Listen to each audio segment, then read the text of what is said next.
చేసినప్పుడు కూడా మంచి వాళ్ళతో స్నేహం చేయండి.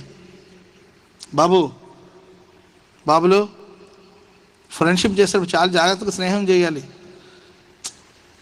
సంఘంలో మీకు ఏదైనా సమస్య వచ్చిందనుకోండి, ఎవడో ఉంటాడు, తలమాసినోడు ఎవడో ఒకటి ఉంటాడు కదండి. ఏంది బావా వాళ్ళకి చెప్పేదిరా, పోదాం మనకు అనేవాళ్ళకి, రే నోరు మొయ్యి, ఏం మాట్లాడుతున్నావు, దేవునికి దూరంగా ఉండి ఏం చేస్తావురా నువ్వు, నోరు మొయ్యి అనేవాడే నిజమైన స్నేహితుడు.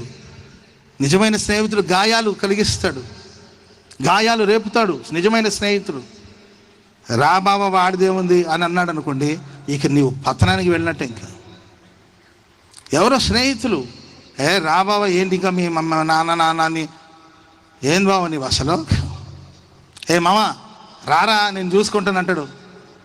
ఆడిని చూసుకునే గతే లేదు వాడికి, నిన్నేం చూసుకుంటున్నాడు. వాడికి తికాన లేదు, వాడికి తిండి లేదు, వాడికి దిక్కు లేదు, నీకేం దిక్కుగా ఉంటాడు. ఉట్టుటి మాటలేదు, మామ రామమ్మ బతకలేమో మనం అంటారు కొంతమంది. Praise lord. రామమ్మ ఓసన్న మందిరం లేకపోతే మనకు వేరే మందిరం లేదా, రామమ్మ అనే వాళ్ళు ఉంటారు. ఆ మామ నమ్ముకుని ఈ మామ పోయిందనుకోండి, పంగనామా.